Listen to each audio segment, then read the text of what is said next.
Di sebuah desa kecil yang tenang, ada sebuah rumah tua di ujung jalan yang sudah puluhan tahun terbengkalai.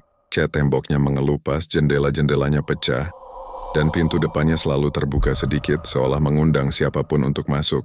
Orang-orang desa menyebut rumah itu Rumah Suroyo, diambil dari nama pemilik terakhirnya.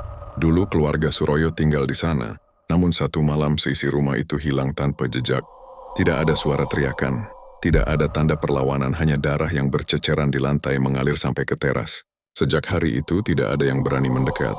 Raka dan 3 temannya, Doni, Sinta dan Bayu, berani masuk ke rumah itu.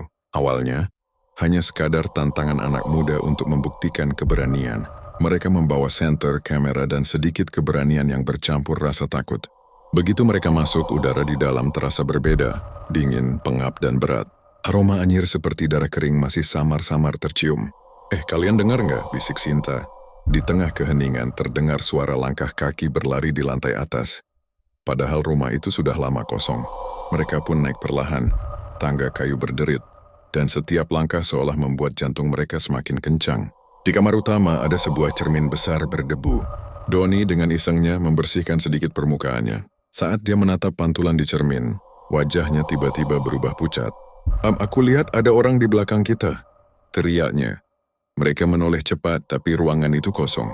Namun di dalam cermin terlihat jelas bayangan seorang perempuan berambut panjang berdiri di sudut ruangan. Dengan mata merah menyala, menatap mereka tajam. Lampu senter berkedip-kedip lalu mati. Mereka panik dan berlari keluar kamar. Tapi pintu depan rumah terkunci rapat, padahal sebelumnya terbuka.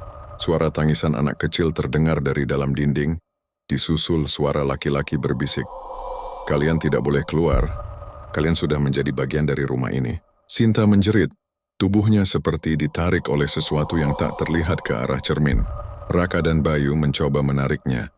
Namun semakin kuat mereka menahan, semakin dingin udara sekitar.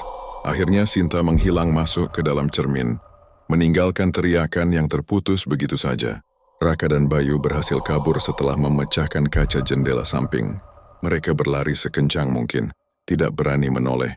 Namun keesokan harinya warga desa menemukan mereka pingsan di jalan, penuh luka cakaran. Dan yang lebih mengerikan, kamera yang mereka bawa merekam semua kejadian itu. Di menit terakhir rekaman, terlihat Sinta masih berdiri di balik cermin, tersenyum lalu melambaikan tangan. Sejak malam itu, setiap orang yang nekat mendekati rumah Suroyo selalu mendengar suara langkah kaki di lantai atas dan tawa perempuan dari dalam cermin.